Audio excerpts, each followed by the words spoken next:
We will start like this because I was alerted to the fact that this whole session is recorded.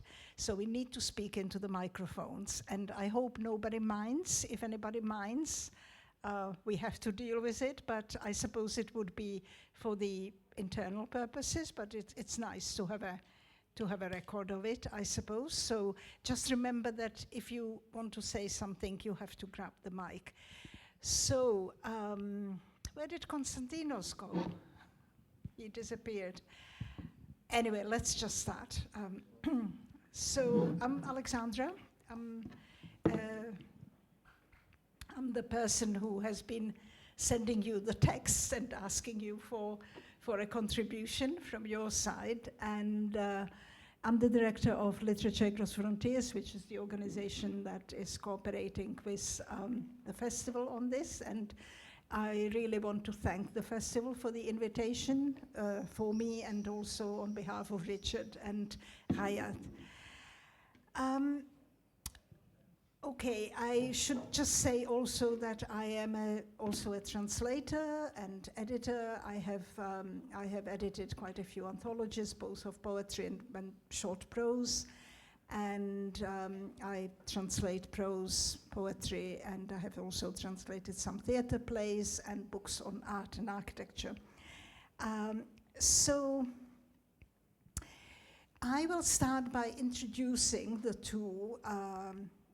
two speakers, and what we would like to do.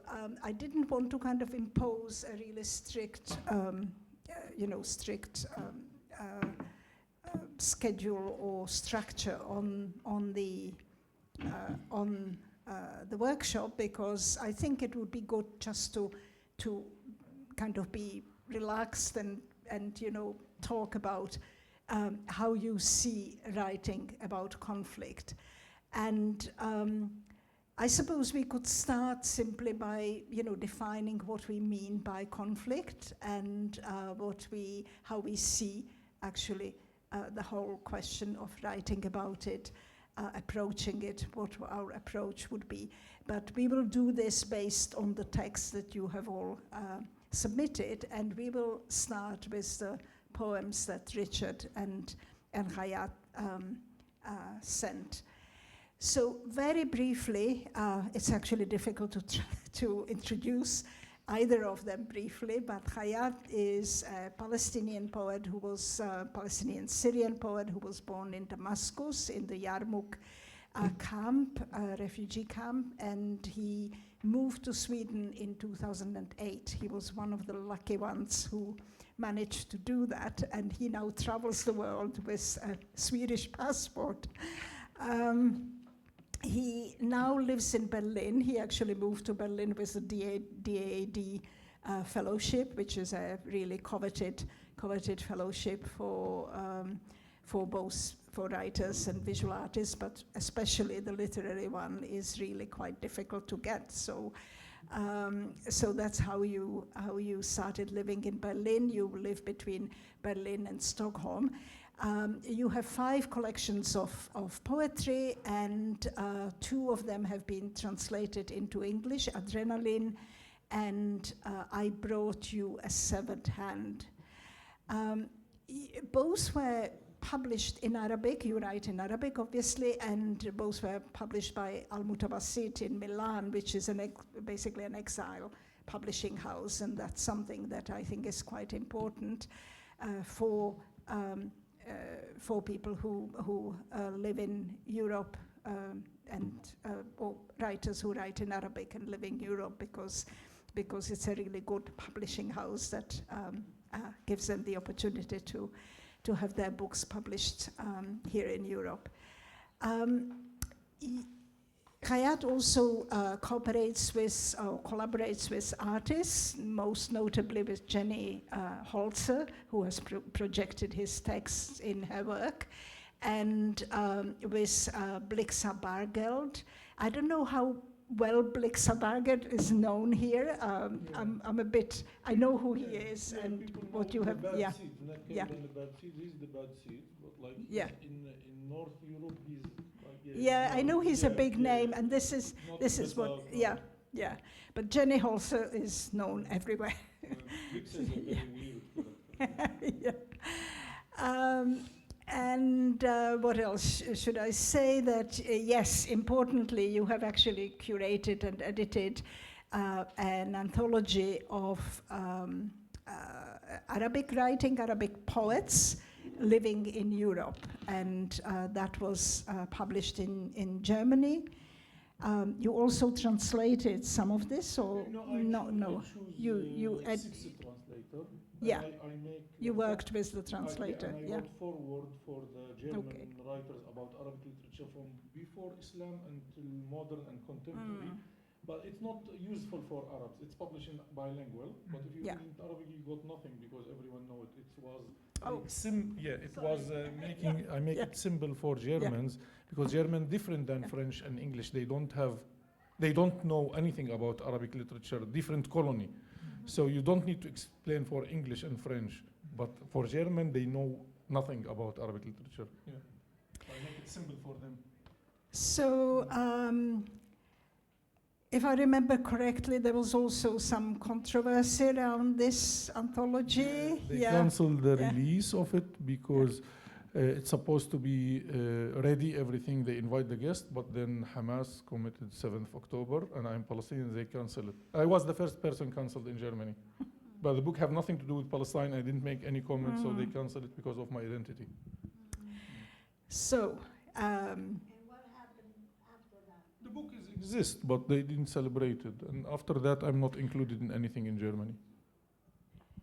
yeah, it was the launch that was cancelled, and there were other cancellations of various writers who were receiving awards, etc., etc. But let's not. That's not. Although it does pertain to conflict. Yeah. Okay, Ríchard. Ríchard Γκουίν is a Welsh writer who writes in English. He's a poet, prose writer, and translator. He translates from Spanish, importantly, because he has translated quite a few poets from Latin America, and he will also talk about that later. And he will talk about it also when we do our session on translation with Christiana and Effie Yiannopoulou and Ríchard tomorrow at 12 o'clock. He studied social anthropology and spent a decade traveling around the Mediterranean, and that's where his stay on Crete comes in. You spent about a year here, didn't you? Or more like two and a half years. Oh gosh, even longer than that. Yeah. So In Hania. in Chania. And hello, Sorry for you are the Yanis. delay. Yes. Yeah, I'm Yanis. yeah. Can I Welcome. join you there? Or? Yeah, wherever. Yeah, Okay. No, okay, it's I will do that it's here. okay. Yeah, thank you. Thank you. Sorry for the delay. So, two and a half years you spent here, and you wrote about it in one of your novels, and it's something that comes up in your writing. You have quite a few books. You have the memoir called The Vagabond's Breakfast, and which was awarded the Wales Book of the Year for non-fiction. Your first novel, and I don't know why I'm addressing this to you, Ríchard, but anyway, I think it's a kind of nice way of... Yeah, exactly. I'm kind of a little bit uncertain, yeah, so I may need help. So your first novel, The Color of a Dog Running Away, which is set in Barcelona, was translated into many languages, and it was quite a kind of discovery. I remember your publisher talking about it at a conference in Malta, of all places. And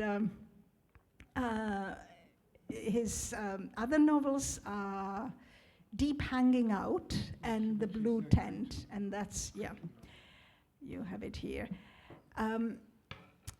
You have also several poetry collections, and we will be focusing on Stowaway, a Levantine adventure published in 2019. You spent then the kind of next decade from 2011 in traveling in Latin America, and that's where you collected the various the work of the various poets that you have translated. And yeah, this is an important anthology that that Richard edited and translated. The Other Tiger, Recent Poetry from Latin America, published in 2016. And you also have written about these travels in a book called The Ambassador of Nowhere, which was recently published in Spanish translation. And you received the Premio, is it Valle Inclán? Valle Inclán, yes, which is the most important award for translation from Spanish. And you received this last year for Invisible Dog, translation of the Mexican poet Fabio Morabito.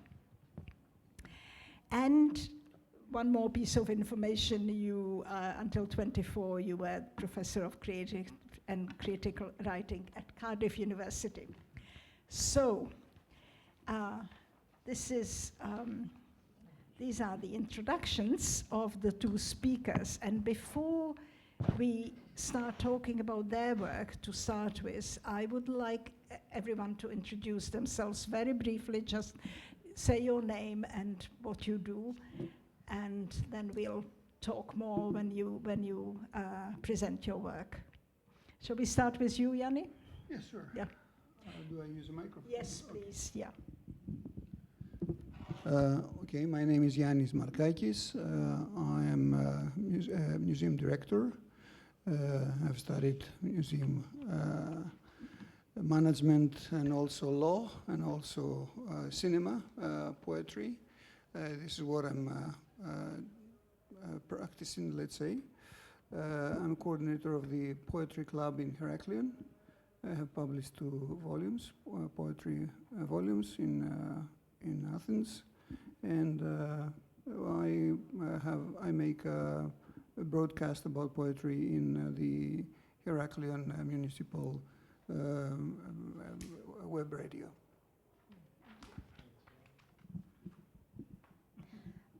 Hello. My name is Alexandra Kitanoska. I am 19 years old. I am currently a university student in the Technical University of Crete, specifically in architectural engineering. But I have a pretty big passion in art, specifically painting, drawing, and poetry or writing in general.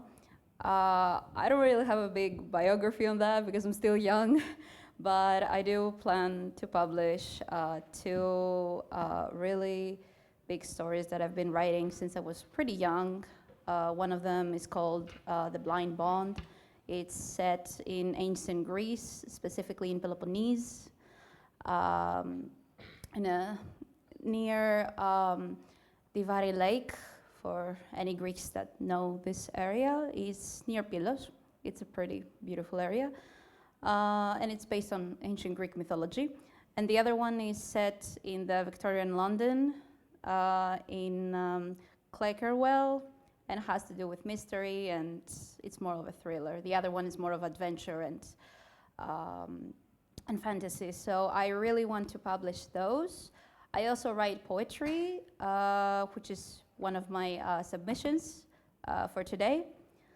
But other than that, I really like to travel around Europe for now. I've been to 7 countries, and I really want to meet new people, share my experiences, gain knowledge from these experiences, and have the best of my time. So that's why I'm here. That's why I came.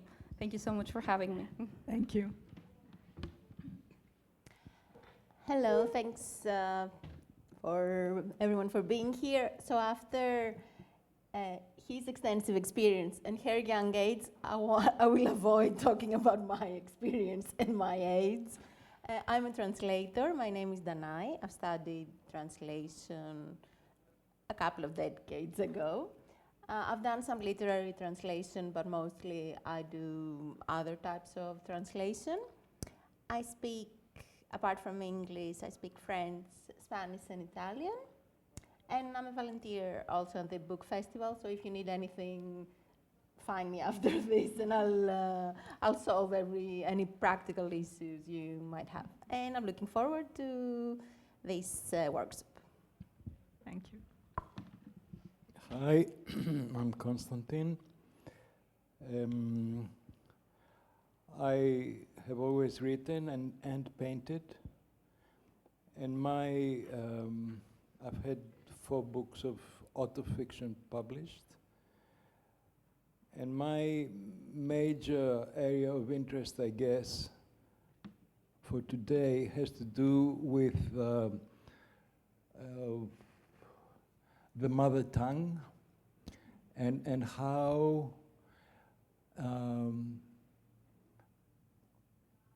closer it might be to some kind of more primary reception of the world.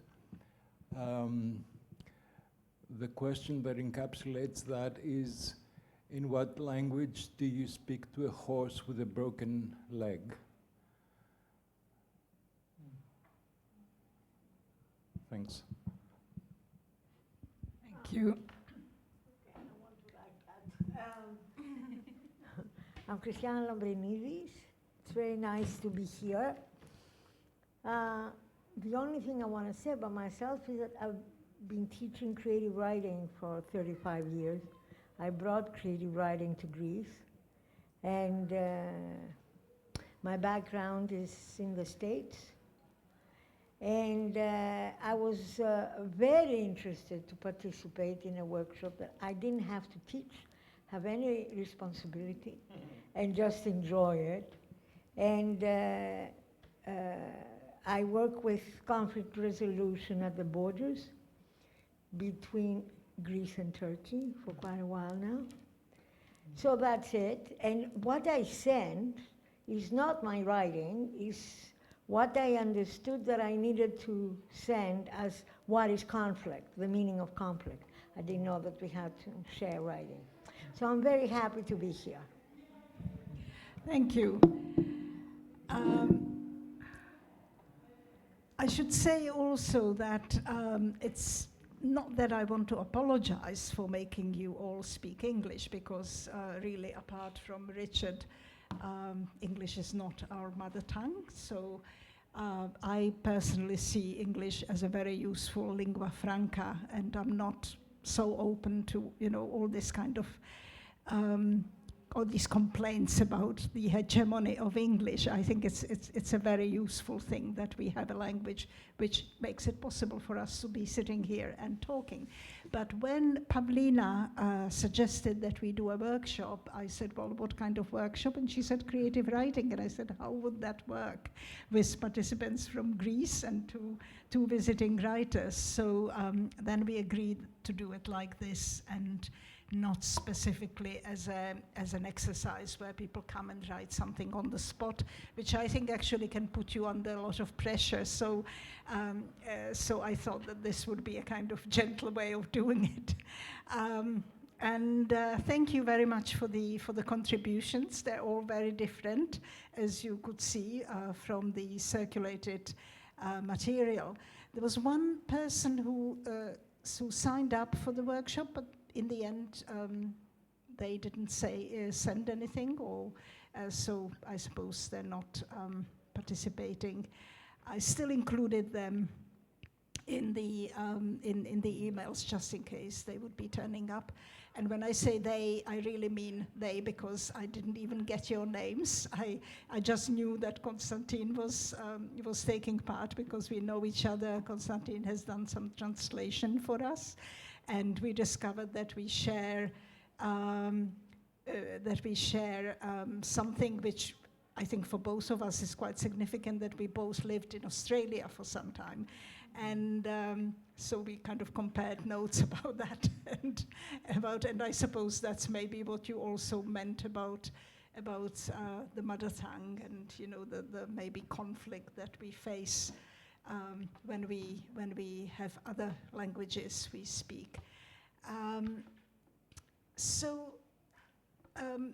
At this point, I think I would be really keen also because we had some exchange with Konstantin about what we mean by conflict, and I discovered that really he sees it quite differently from how I envisage the focus of this workshop. And so I just would like to say that what I wanted to do with this workshop, and it doesn't necessarily mean that everybody has to subscribe to this concept, but I really wanted to look at how we can write about the really kind of heavy conflict, about the, you know, the gut-wrenching conflict, about the conflict of civil war, of war, of violence, and so on. And it's partly because we have, and this is a kind of commonplace, to say that, but we have become quite desensitized by, the kind of onslaught of news. So I think we sometimes really need to stop and look at how what writing can do in terms of touching us, and in terms of, making people stop and think about what conflict is. And so let's start with Ghayat. Would you like to read your poem, or maybe part of it, because it is a bit long, isn't it? And I think what I would like you to tell us about is what made you write it, what was the kind of genesis of it, and what were the circumstances of... Thank you for coming all, and thanks for Alexandra for the opportunity to be here. I'm anti-academia. I did workshops for my writing in many universities, beginning from Stanford to Illinois to Chicago to ULC, and all of them I began all with the word fuck academia. And that I'm not a teacher, you are not student, we are colleagues, and we came here to discuss how to read, not more than how to write, because there's no hierarchy between artists and between people in general. So my experience as a writer, the best I can do, I did it in my books, and I don't know if I succeed or not. This poem, it's from 2008.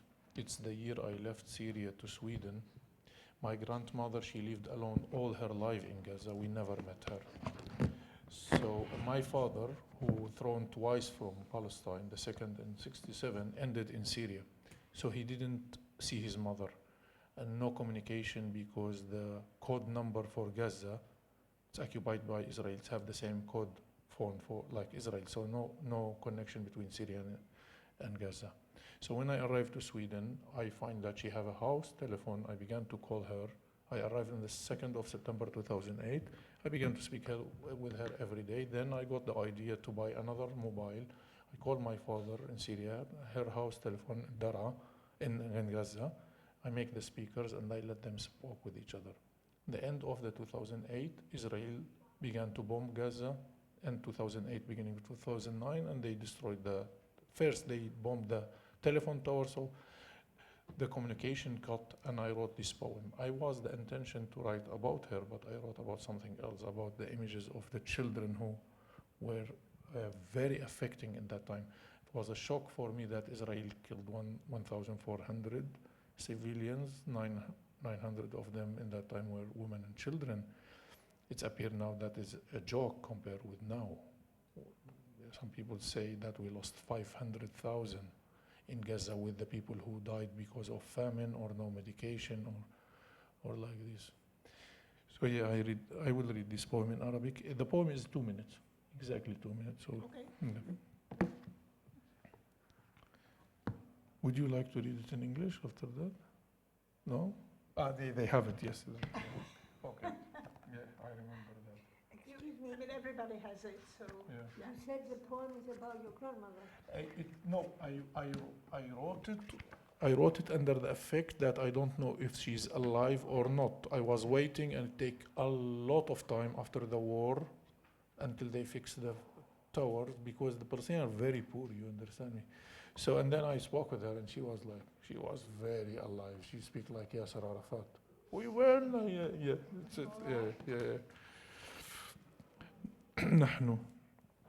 نحن المتناثرين شظايا الممطرين لحما نتقدم بالاعتذار الشديد من هذا العالم المتحضر فردا فردا رجالا ونساء وأطفالا لأننا وبدون قصد منا ظهرنا في منازلهم الآمنة بلا استئذان نعتذر لانطباع أشلائنا في ذاكرتهم البيضاء كالثلج ولأننا خدشنا صورة الإنسان الطبيعي الكامل في أعينهم لأننا وبكل وقاحة قفزنا فجأة على نشرات الأخبار وصفحات الإنترنت والجرائد عاريين إلا من دمائنا وبقايا أجسادنا المتفحمة. Yeah, it's something like this. The text was a way of to write something. My first text after I left Syria, the first time I will write without the pressure of being under a heavy dictatorship. I can use less metaphors because, you know, we use symbols and metaphors to hide. And the first time I am fully in a place where I can say what I want. I grew up for 30 years in the most classic dictatorship you could imagine. It's Syria. It's like everywhere people make demonstration, they shoot them. Syria, you make demonstration, they bomb you. Like it's like really like it's a really death if you say one word. So I was with this text, I'm trying to speak about the war in Gaza, but I don't know how to deal with the freedom. So I was confused. And yeah, and I remember this text was like, first was translated into Swedish after like a couple of time, and it make the Swedish people feel not good, like they don't have this perspective that you got killed and you say sorry, you apologize, like they didn't got it, and I describe their white skin memories and that, like what we call now white innocence. So they got confused. They have all these cliches about Palestinians, how to be an Arab and how to write. So yeah, I remember, but not with intellectual, with some people. But it make me rethink about what it's mean to be dehumanized for long period in history, to the level that people can't handle your pain that is similar to their pain. You understand me? Easy for them to resemble themselves with Israelis, but like not with these dark Palestinians or women with hijab. And so you understand? So it's a very confusing was for many people, and yeah. So the Zionists began immediately to attack me in Sweden because I didn't fit the stereotypes of their images where it should be. Yeah. So yeah, this is what I can say about this text. And you really could read it in more than 30 languages online, so to make compare if you want. Can I ask you, how do you feel about the English translation? Can you speak into the microphone? Yes. How do you feel about the English translation of your poem? Yeah, so Catherine, she began to translate me like 18 years ago. And she did all my poetry. So after 18 years, even before, after like 5 years, she began to understand my Arabic. You know, like you have your own Greek. Like the Greek language is clear, but each one of us have his own dictionary, own black humors, own way of making metaphors and dead metaphors. So she began to understand even my stupid jokes. When I read it, it's sometimes I find when the first draft, I find something, she choose something in Arabic have two meanings, she choose the wrong one, I corrected. There's no mistakes, but it's not my poetry. It's not at all. I swear in Allah, there is not even one single word in this book written by me. Yeah, I wrote it in another language. This is not my books. And there's no mistakes. It's identical to my poem, but didn't work because the music, the history, the background, the literature, the background of religion, where you came from, the special things we have as a group, like how we say, like I could mention one word and every Arabic reader know what I mentioned. It's related to a proverb or story we have in our mythology, but you can't. And the people, they do the translation only to communicate because they felt, oh, we are Homo sapien, we need to read each other. But it's bullshit. You can't translate poetry. Yeah, but this is not the end of the story. Some of the translation even better than the original, that I changed the original. So when I send, so sometimes twice happened that Catherine, she did a mistake in the translation. It was so good that I asked her, can I change the original? She said, yes, go for it. So you understand me? So there is something even better than the original because you don't know how random the images could go. So I don't believe in translation, and I really believe in it. It's also to make a lot of good money. Yeah. So thanks. There's a lot to say about your writing as well as Richard's, and there's I sent some links about Γκάιαθ's work, and you can find a lot about him on the internet. There are some really good reviews of his books in English.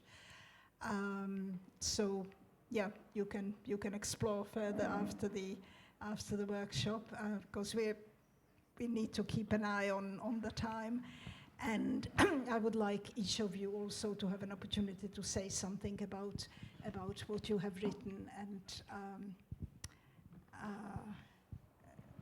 you know what it meant to you, what you were trying to say. Although of course writing it draws on our subconscious, so we don't always understand what the hell we're doing when we're writing. So anyway, so Richard, tell us about your poem, and again you sent quite a lot around of explaining the kind of circumstances and so on, but I didn't forward that, so maybe you can talk about, there is the essay which I forwarded, but you can maybe talk about the poem and what led to writing it. Yeah, the poem is the last poem in my last collection, which is called Stowaway, a Levantine adventure. So all of the poems in this collection are centered on the area of this map. And there's an autobiographical element that I will talk about. But the last poem is called On Lesvos, November 2017. Which I can't see.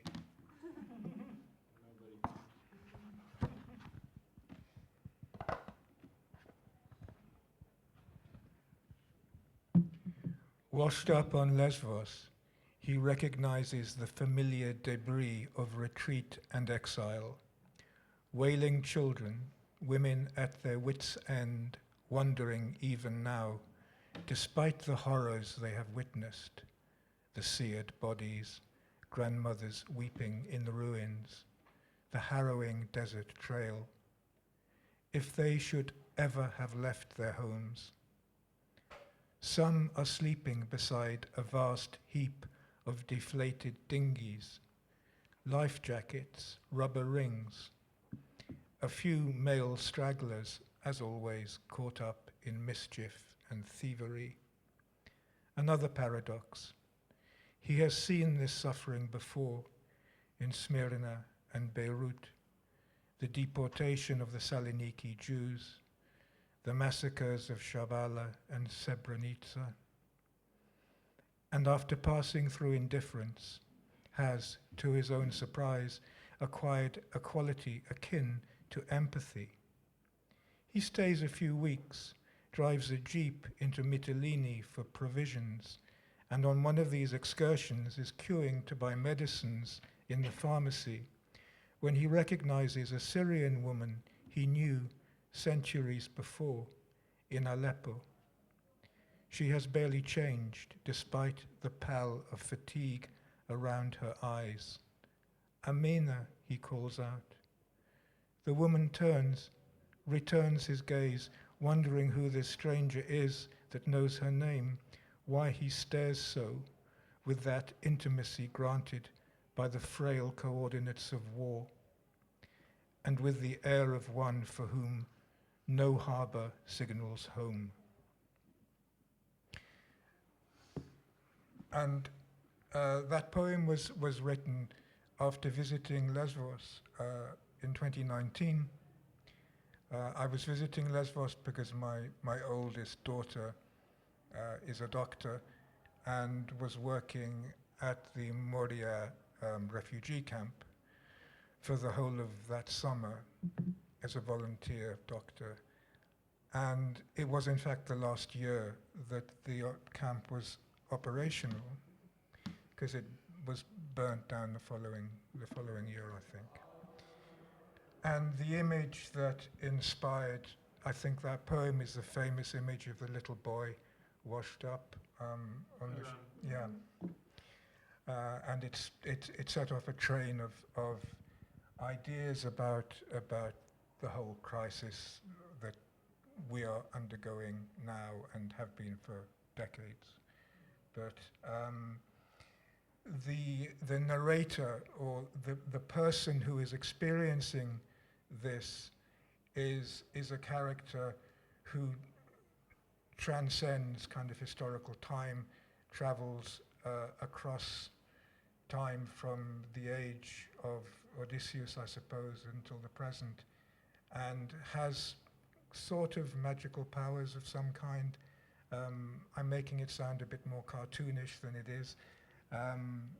But it came about through a personal experience, which I'm kind of quite hesitant to confess to, but it came about through a very specific boat trip.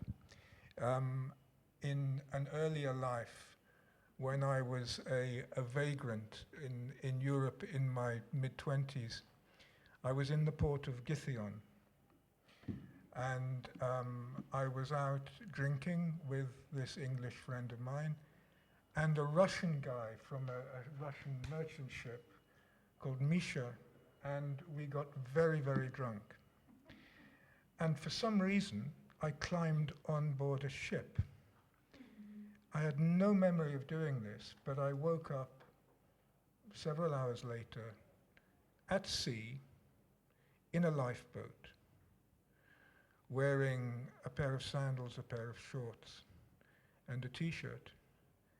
And I had no idea where I was, or who I was, or what I was doing. I was found in the lifeboat by one of the crew members, and he took me to the captain. It was an Egyptian ship, and they were very kind. I had no idea what they were going to do with me, like throw me over the side of the ship, or what, anything. But they said, we will drop you off in Castelli, in Crete. And they gave me some clothes and a coffee and something to eat. And I arrived in Castelli and made my way back to Hania, which I knew from living there a couple of years before. And this idea of being completely lost at sea produced a very strange sentiment of the eternal traveler, of someone eternally lost at sea, and it inspired thoughts, obviously, of Odysseus, and a rather fucked up Odysseus, but Odysseus nonetheless, and lay behind some of the ideas in this collection of poetry, coinciding with real historical incidents, such as I live partly in Spain, in Catalonia, and partly in Wales. The expulsion of the Jews from Iberia, and the settling of the Sephardic Jews in the Eastern Mediterranean, especially in Saloniki, and the various conflicts and troubles that have erupted over the years in this corner of the Eastern Mediterranean. So that's the principle behind the book. Can we comment on Yeah. what you said? What? Can we comment? Yeah. Take the microphone, please. Yeah. I find very interesting the kind of displacement that both men share. One because of exile and horror, and the other one being displaced as a vagabond from the right image. And the way you talked about it, I just made this, I thought very interesting, the various levels of displacement that nobody can say, oh, this is harsher or harder, just different experiences of being displaced. Thank you. It's also like we have our inner wars. Everyone have his. We are 8.8 billion, and each one is like bombing every day. And we need to deal with both. So, to be, for example, Palestinian or Syrian or both, like me, you have only 2 extra more wars than the other. So it's like, in the end, most of the people who suicide in the world, they are not from Gaza, actually, they are from Sweden. Yes, so people deal with the inner war. I'm Swedish citizen. So, Please, can you speak into the microphone so that it's recorded? Thank you. When I was in Egypt a couple of years ago, I was shocked by people's acceptance of casual cruelty. The cats in the streets were the first instance of this, but then I was in a hotel where there was construction work happening at the top floor, and there were young boys, 13 years old, carrying really heavy sacks of cement all day long, 5 floors up, barefoot. And I was looking at them and thinking, oh, poor things. How unfortunate. And then at some point, one of them made a joke and the other one smiled. And the amount of joy in that casual joke and that casual smile by far exceeded anything I see day to day around this country. The capacity of joy was equivalent to their stoicism, their acceptance of casual cruelty. And it made me understand that my sense of pity, as well as my sense of joy, are very much culturally conditioned. The things I would interpret as cruel and harsh were not so in another culture. And there are many examples of this, but I just wanted to put this into the conversation after Gáiath's comment about the cultural difference in the reception of his poetry.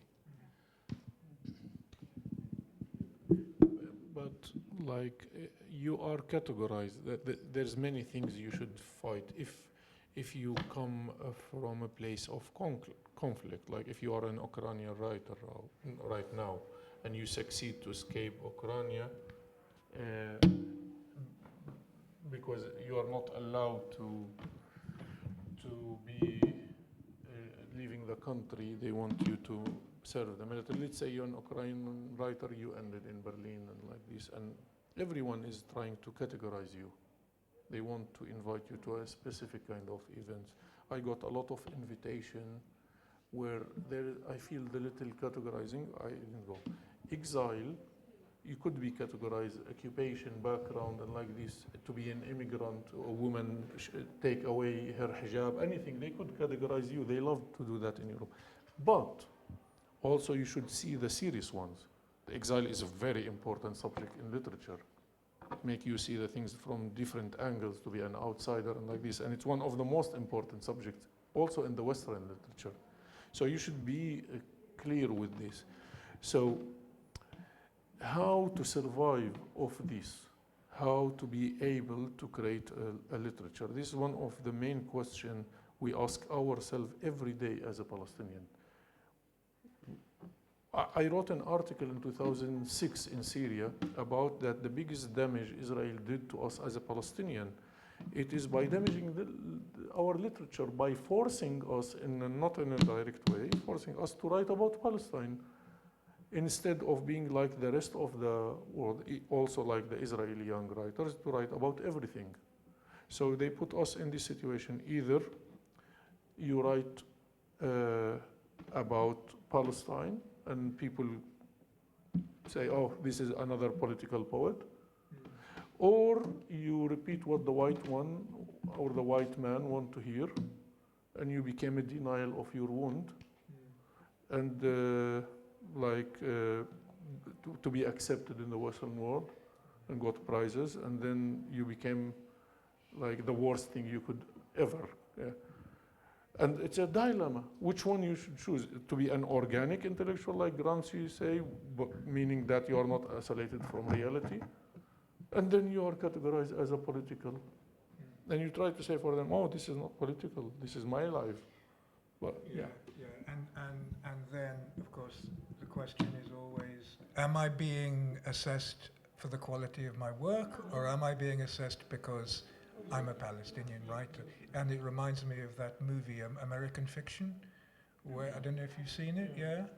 Where the black guy is always being encouraged to write black writing, and he just wants to write, yeah? And I'm glad you raised that about, you having to overcome that initial thing, because there's no way around it. I have to add something here.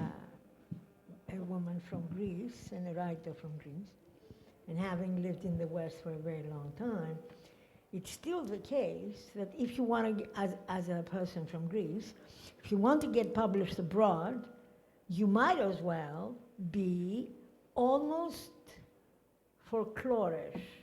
Write about a Greece everybody wants to hear, not the real, not whatever you want to write.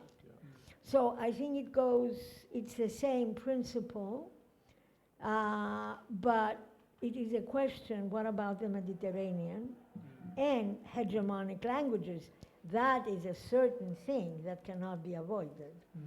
And it is hegemonic. But what does it mean, and how and why we accept it is a different story. However, how do you bring forth your word? And what does it mean? And how do you exercise the right to write whatever it is that you want to write, regardless who you are, where you're coming from, and what about gender? What about any kind of gender? So. There's a very important question. I tried to be feminist for a long period of my life. I don't know, I felt like there is, in a period of my life, I felt that it was obvious that justice can't be separated from each other. Like you can't ask for Palestinian liberation and there's no justice in the world. So I succeed until the third wave, I think. But after that, especially after the 7th of October, I felt like the latest waves of feminism didn't represent my culture. They don't represent dark women with hijab, mostly Somali women in Rinkeby in Stockholm and like this. They still speak about the upper middle class white women. And so I got angry with even with Sarah Ahmed, with Judith Butler, with all this group. Anyway, in shortly because it's the conflict, and now this is my inner conflict as a very macho masculine person. I have a lot of testosterone. Yes. Because it's the conflict, we speak about the conflict. When I was invited to Sweden and I succeed to make paper because I was paperless, and I understand that I will succeed to leave Syria because I pay money in the corruption, I was happy that I'm going to the most equal society in the world. And it's true, like Scandinavia, in general, the most equal things. So I arrived to Sweden, yeah. And guess what? Yes, it is the most equal society in the world between men and women, but it's not equal at all. And I say for them, but it's not equal. They say, yeah, it's not equal, but it's the most equal society. I didn't got it in the beginning, and then I discovered that men take 4,000 kron more than women, men on 99% of the companies. What? They say yes. I say, okay, 1% women. No, they inherited from men. What? Then I was like shocked, like I got so angry, and then I began to think about the subject a lot. And I say like, what, even if arrive to an equal society in the future, it will not solve the problem because the damage of the patriarchy happened in the past. So if you want to study literature, you study only men. If you want to study music and art, you study only men because they damaged the woman in that time. So the history became like dominated by men. Then I thought the best is to go by time machine and damage everything from the beginning. And Einstein have a solution to travel back in time. The problem, you need to go back to speed of light. And when you go to speed of light, you became an energy and you disappear. So I find that there is no way to do that right now. So I wrote a poem called Woman in my book, and it's a very short poem where, yeah, you can read it for us. It's a very short poem, and where I say apologize, because because we can't fix the past, every man should apologize, at least. Like Clinton apologized from the blacks in America. Not exactly like it, yeah, but in a different way. Okay, well, I told you I didn't succeed to be a feminist. Yeah, it's a very short poem. It's this one. What? This one here? Yeah, Okay. this is, yeah. Women who trod grapes. Women who trod grapes from the beginning of time. Women locked in chastity bells in Europe. Witches burned alive in the Middle Ages. Women of the 19th century using pen names to get their novels published. Tea pickers in Sri Lanka. Women of Berlin who rebuilt their city after the war. Women who farmed cotton in Egypt. Algerian women who smeared shit on their bodies so they wouldn't be raped by French soldiers. Cigar virgins in Cuba, black diamonds in Liberia, samba dancers in Brazil, women who've lost their faces to acid in Afghanistan. My mother, I'm sorry. Yeah, it's another conflict in the top to be a macho man.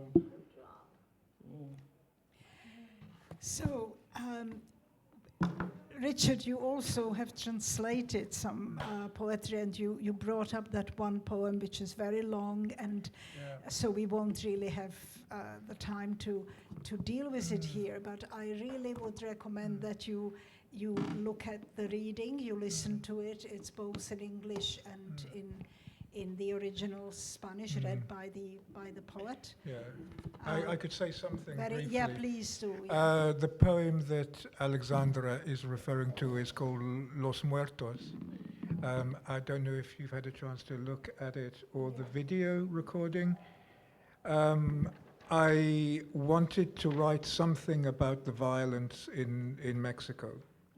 I spent quite a time in Mexico in 2012, with Mexican poets, and I asked around my friends, is there one poem that I should translate that reflects the violence to do with the cartel gangs and the police corruption? And they all said, you must do Maria Rivera's poem, Los Muertos.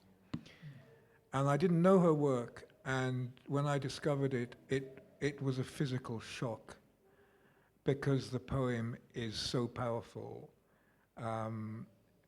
that she dared to write it and endured terrible persecution, death threats, threats of physical violence and sexual violence, of course, because she wrote about rape. She talked about the particular abuse of women in the Mexican cartel wars. But specifically, she was writing in response to 72 Central American migrant workers who were on their way to the United States, passing through Mexico, and the gangs, the local gangs, the Zetas, tried to conscript them into becoming mules, so they would carry drugs with them, and they refused, and so they killed them all. And that was the beginning of the poem. And I've always thought in the public performances that I've done with Mexican and Argentine writers that it's a poem that has to be read by a woman. So I've never actually read it. There's a Welsh poet called Claire Potter who's recorded a reading of it and read it at the Hay Festival. And you can get that online as well. But I don't know if anyone would like to read a few lines of it. Yeah? Yeah?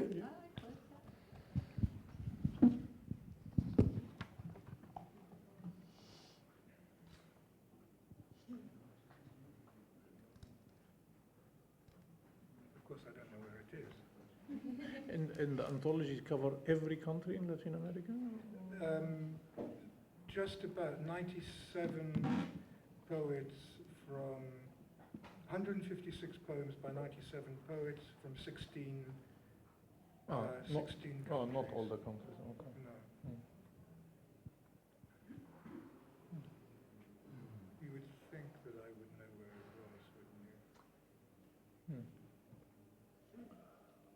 Okay, I'm going to read the first few lines in Spanish. Allá vienen los descapezados, los mancos, los descuartizados, a las que les partieron el coxis, a los que les aplastarán la cabeza. Los pequeñitos llorando entre paredes y oscuras de minerales y arena.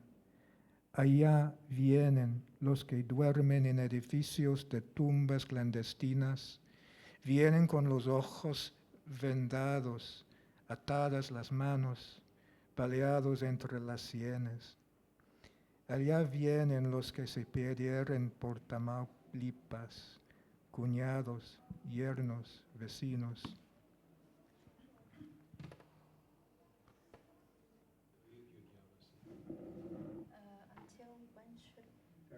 Until the end? No, you carry on until you feel like stopping. All right. Thank you.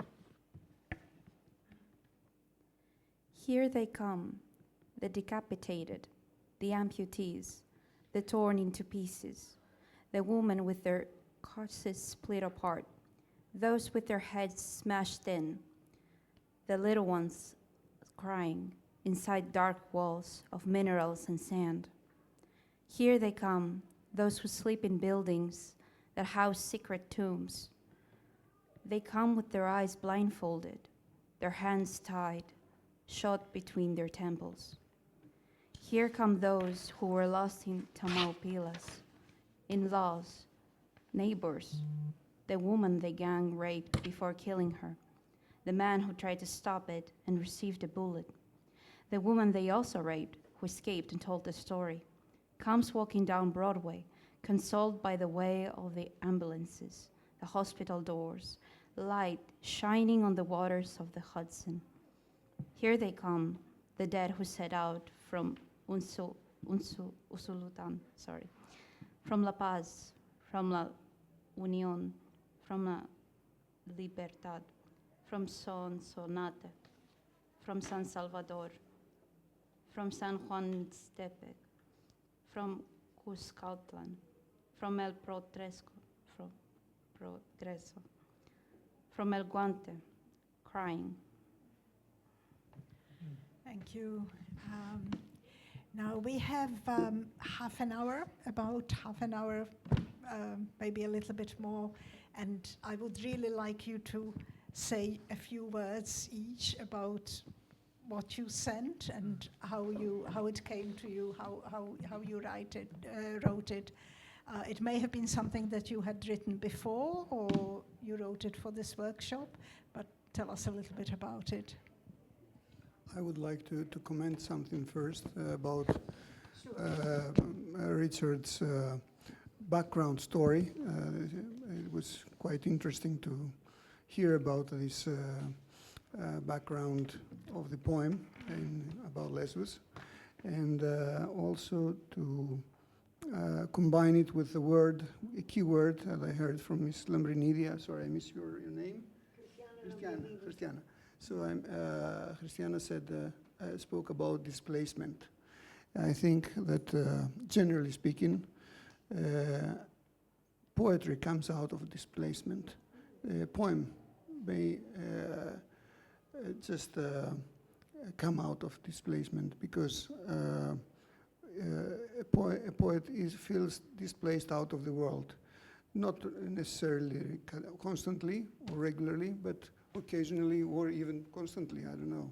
But in any case, he just wants to, or she wants to, to bridge a gap between him or herself and the world.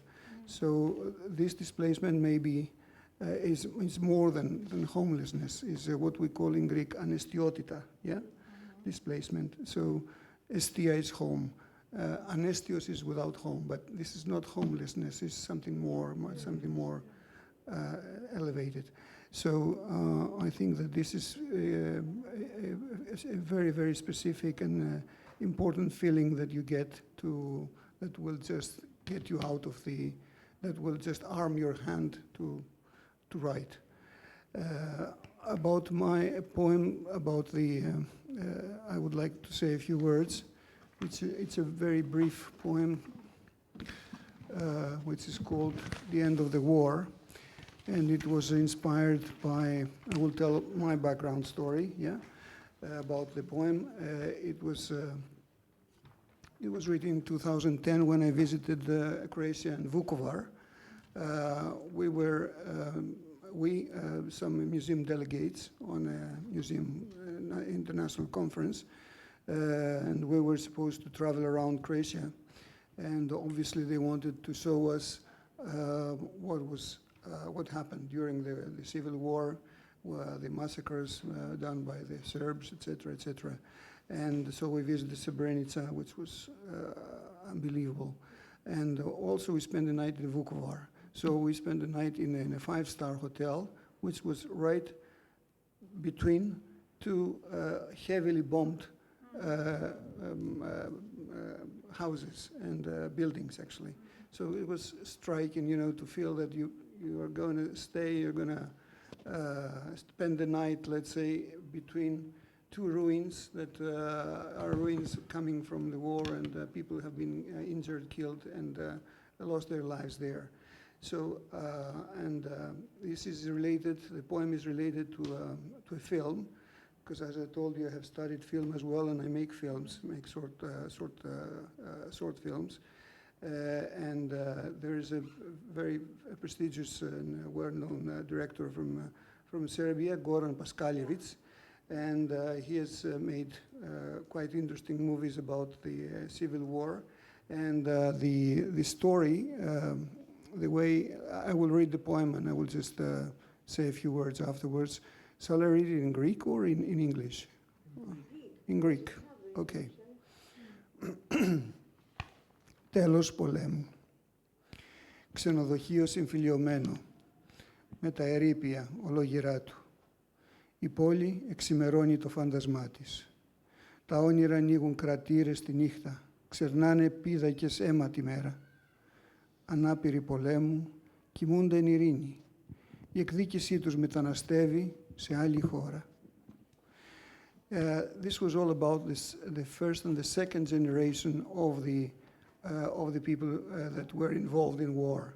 That finally the Croats, the Serbs, they managed to forgive, let's say, each other. The first generation that was really involved and fought on the war, but it was the second generation that had to migrate in another country, in Germany, in this case, that they still had this rivalry even bigger, even harder, because they thought that they owed something to their ancestors, to their history. So the violence, the people, it was in the film ended like we had the fighters resting in their beds, in their homes, after all the massacre, whoever survived, but their sons were already in Germany and they were fighting in some way, somehow to each other, and not trying to, not accepting the forgiveness, not accepting the new situation, let's say, of life. So this is the story behind that poem. And it's that kind of continuity, unfortunately, Indeed, that you really indeed, captured very well indeed. in the last. This in is the something last we line. see, for example, in Cyprus as well. Yeah. That we had after the war happened, the invasion of the Turkish side happened in 1974, and the second generation in the 90s, they really grew up with all this tension and all this hatred that finally they burst out to new riots and new fights.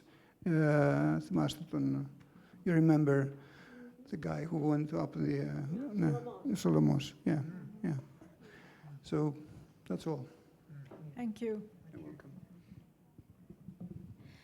Right, so after discussing all of your texts, poems, and etc., I realized that I submitted the wrong poem because actually not necessarily wrong, because it still like touches the topics that we discuss here. But I did have a poem that was more, let's say, personal, and that would fit the whole narrative that we have made here. So based on the poem that I sent, I will be discussing the other poem as well, because it has to do with this poem that I sent, which is the last one, called When Will You Understand? So this is not the finalized version, as I should say, so there might be like mistakes. But I have to say that the background for this poem was pretty random. Not random, but random at least. Nothing was happening at the moment. Like I was not somewhere traveling or anything. I was in my room. I was 17 years old when I wrote it, which was 2 years ago when I was in a period of my life where I was giving examinations to pass on a university, thus coming here. I was pretty stressed with my life, what to do, and how we'll become an adult and go to the outside world, and wow, what the outside world has for me. And during that, there were a lot of things happening around the world. In Gaza, the genocide, here in Greece, the whole situation with Pebbi, with the train tracks that were, the trains that were collided. And a few years ago in 2018 with the fire at Mati, if you remember, I happened to be there when it happened, and I was 13 when it happened, or I was 2 days before I turned 13. And that's what the other poem was about. I wrote it based on that experience because it was one of the most traumatic experiences of my life. And it wasn't because of the fire itself, because it happened and the whole situation was, I'm not going to go into detail, but eventually we were trapped because of the fire. We couldn't escape. I was in a camp. I was doing camping with friends, and the fire happened and we couldn't escape. So we were basically trapped, and we didn't know if we will get burned, if we will survive or not, if I would see my parents again, my sibling again. And it was kind of, and because I was 13 almost, I was about to get into junior high, I was like, wow, I'm not gonna grow up or something. It was really bad. But eventually, everything was fine and I survived. But it did seem like a blink of war, because the fire had made the sky black because of the heat of the fire. The cars were exploding, and it was like we were hearing bombs, and we were so scared because we were mostly children there. So we, the older ones, we had to kind of take care of the little ones. We were telling them, don't worry, everything's gonna be fine. I want my mom, Like all of them were crying, and we had to tell them, don't worry, you're gonna see your mom again, but we didn't know if we would ourselves. It was pretty terrifying as an experience. I still have nightmares about it. So when the whole thing I would see around the world happening, I would remember this time, and I would feel so helpless about it. As a young person who is about to make the next history, right? Like, we are the next generation that we're supposed to take care of what the older generations had to take care of. So this is how this poem was. Yeah, it's definitely what comes across is this feeling of frustration. Yeah, and, it's a really frustrated feeling. Accusatory tone, yes. Yeah. Thank you. Vanai, you sent a very short poem. What were you trying to do with it? And we have about 20 minutes. Yeah. So, yeah, indeed, it's short. I wrote it directly in English, and I wrote it in maybe 2 minutes, but I'm generally spontaneous. So it's on the first page. Okay, yeah, I can, because it's really short. Okay, so the title is The Bipolar Bear. She thrives in chaos, yet organization will be her savior, they said. Dreams of escaping, then loses her passport. Endless strings of words come undone, ruining bonds full of folly. This is just the tip of the iceberg. Good poem. Very good poem, very good title. So here we're talking more about an internal conflict. Some of you mentioned that before. We can also see like a play with opposites. In Yanni's poem, we also saw opposites as well. You used the word paradox in your poem as well. So it is kind of a paradox, the fact that someone wants to escape, but then he can't because he misses like a small kind of detail. And Γκάιαθ talked about an inner war that we sometimes, if you have a mental illness, can happen. So you have all the other problems in the world, and then you have your personal issues. And he also talked about, we talked about all the news bombing us. So imagine, apart from that, having like constant thoughts bombing you as well. So yeah, I mean, I think this is just a draft, and it could be like like a part of something maybe bigger. But yeah, I wanted to focus on something that's more internal than having to do with external factors and reality. Yeah. You write it in English? Yes. But I think it works as it is. Yeah. And I like the kind of wordplay in the title as well. Yeah.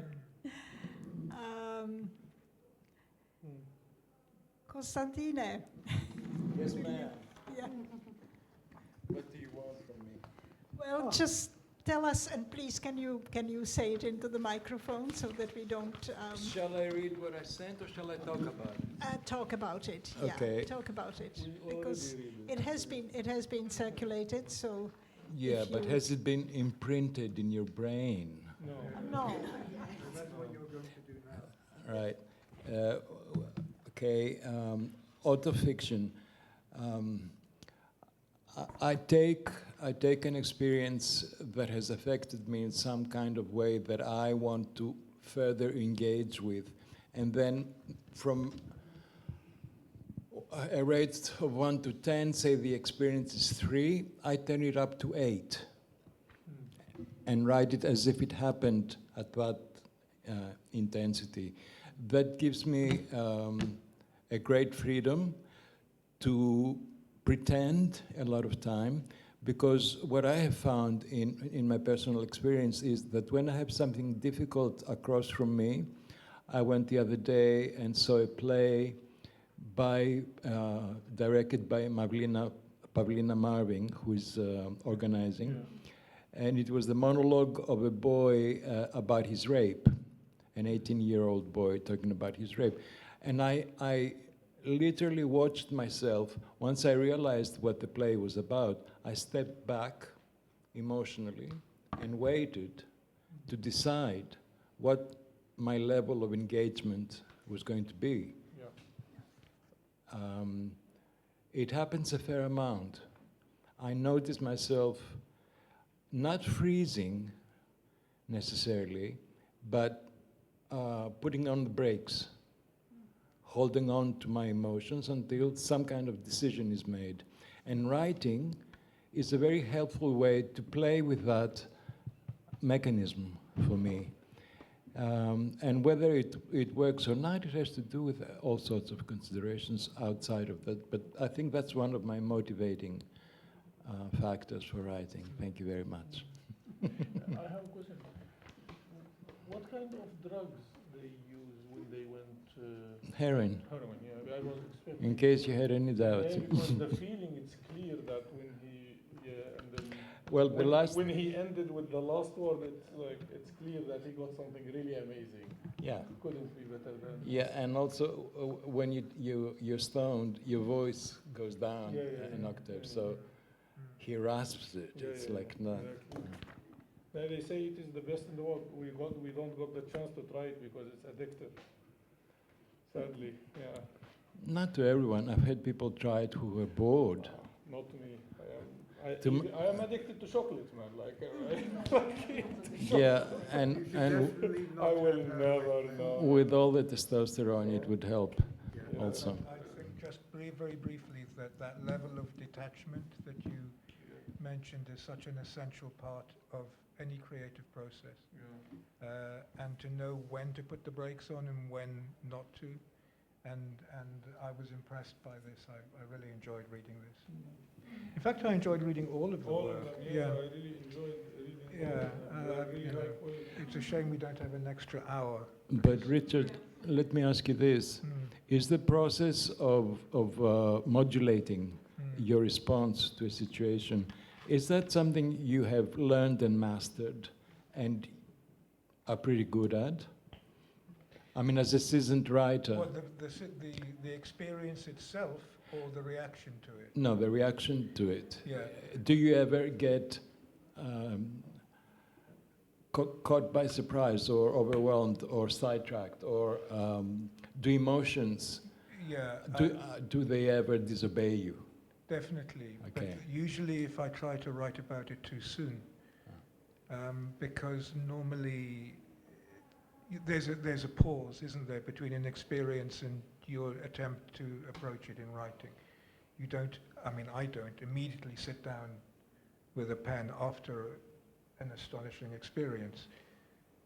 You need time to assimilate it, otherwise you're going to get it wrong most times. That's what I think.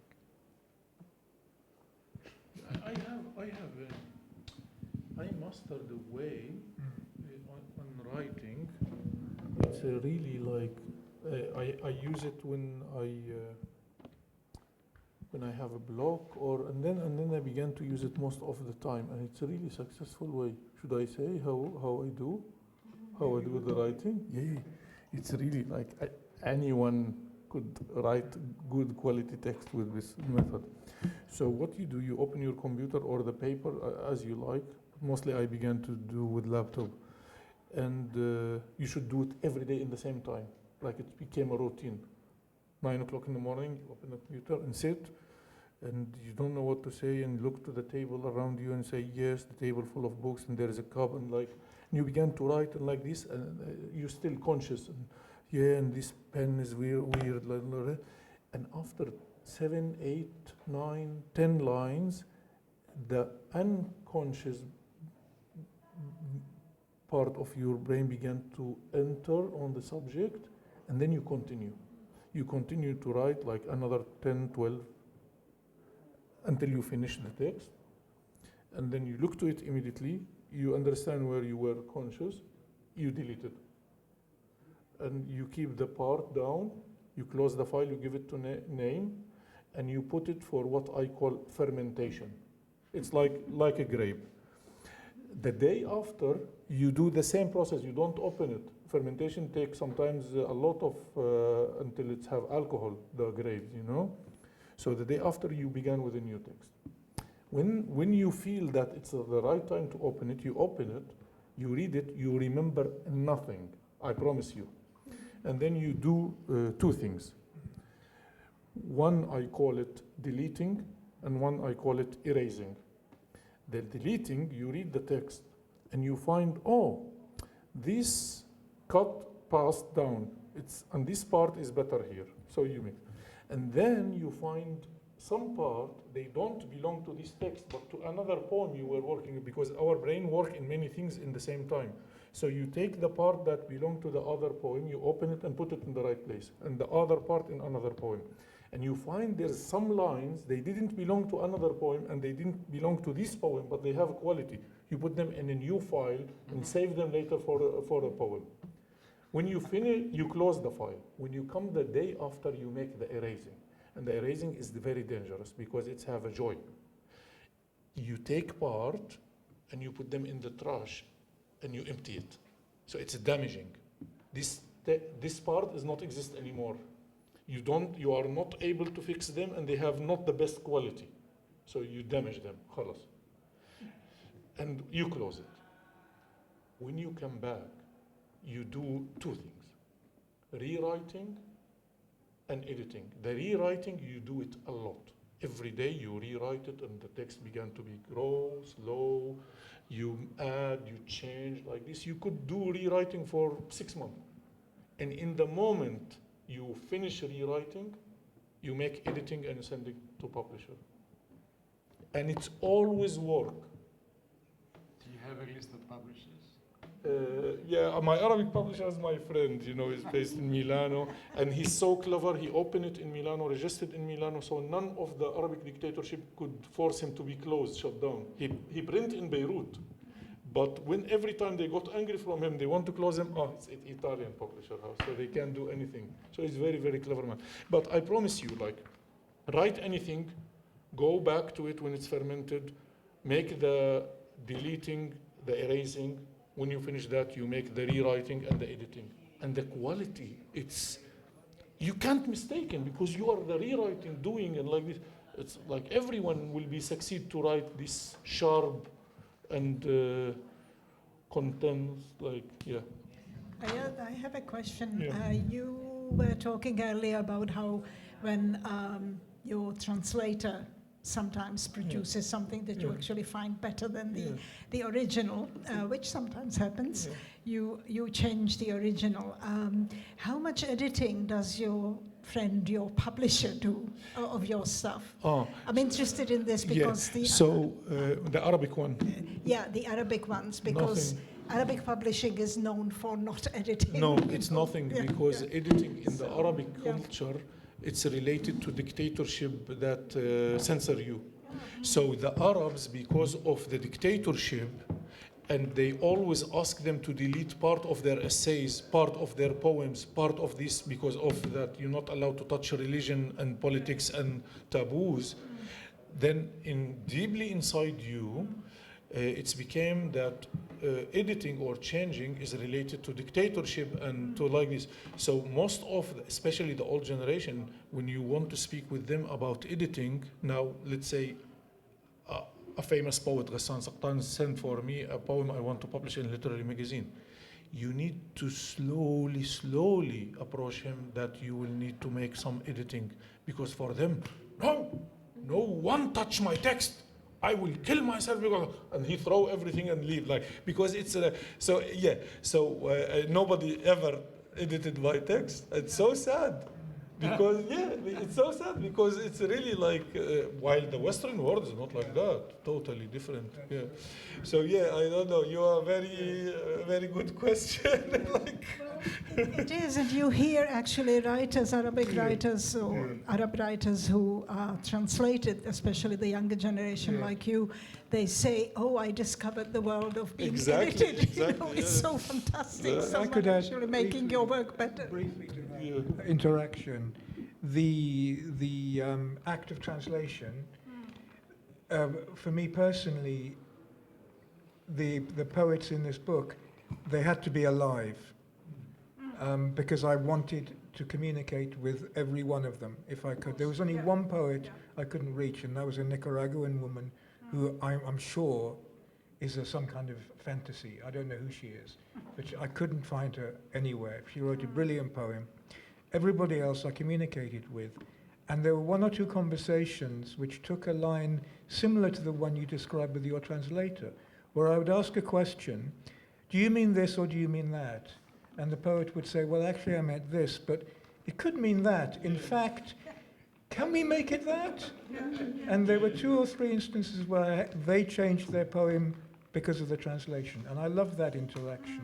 I love the sense that everything you write is in a state of fluidity. Yes. I am anti-Roland part with this, because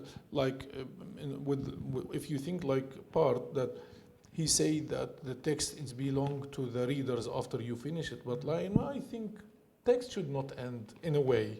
Like you could rethink about everything. Why not? I remember when Mahmoud Darwishi was speaking about his old work, and he wished that he didn't even wrote them all. But it's a dilemma, because if he didn't wrote that, he would not be Mahmoud Darwishi. I really hate my poetry. I love only the newest.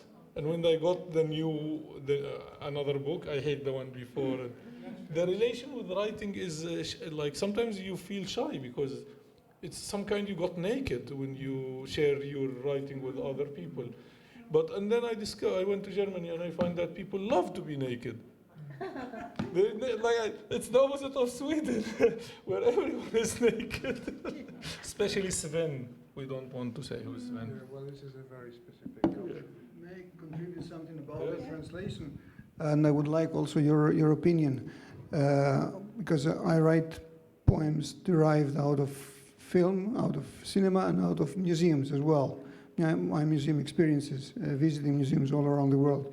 And I have, in my second volume, I have included a poem about which is inspired by a tea ceremony in Taiwan, and I was so much moved, and I thought I owed so much to this feeling and this experience in the Taiwanese Helan Museum that I included this poem translated in Chinese. So I have it in Greek and Chinese in the same volume. So I thought I should ask you what would be your impression about that, because I heard different opinions about the positive ones and negative ones, that we shouldn't really include a translation of this poem on one page and the other page having it in Chinese. And I thought, if I felt like that I owed something to this language and this culture, I thought I should do it. Yeah. I think it's really up to you to do whatever you want with your work, yes, or with the translations of it. It's not very correct, but well, I mean, there are poets who translate, and they don't translate very I don't speak accurately. Mandarin, but I can understand. I have got some lessons, and I asked some friend in the Greek-Chinese Friendship Association to do it for me. But that's perfectly it's legitimate. Yes. Yeah. Thomas Tranströmer, the Swedish poet, before a couple of years, like 2 years before he got Nobel Prize, we were at our friend's house, a Chinese-Swedish poet Lili, and with the help of his wife Monica, because he was not able to speak, he told us, me and Faraj Berakdar, about translation, because I was worried about one of my poems, and he said, don't worry, because when we speak in our mother tongue, it's a translation of our feelings. So the translation of your poetry, it's only translation of translation. So it's okay. So from the beginning, you were translating what you feel. So I was really fascinated by this idea that we think, and then we choose our word, and then we translate the feeling in a way. Yeah, as the poet Philip Gross says, Last sentence, we have to stop here, I'm introducing afraid. his poetry, he says, this is a translation from the silence. So we could do with more time, but unfortunately we don't have more time. So I would like to thank you all, and I hope you got something out of the workshop. And we have to stop here. Thank you very much for coming and sharing your work and your thoughts. Thank you very much, Alexandra. Thank you. Before we end, I want to say something about Czech. Yes. And I was looking at you and I was thinking what it means, what your language means in Greek. And Havel was extremely important in Greece during the dictatorship. And he was interpreted as a very big resistance writer. And when he became president of the country, of course, it was a different country at that time, but it was a very big example of how a man who deals with language and his language can become a president of his country. Let alone all your writers, but I'm just talking about Havel, because we are talking about resistance in this room very much. And we didn't say much about Czech, and we are in Greece, so I wanted to say that. Yeah, thank you. Thank you.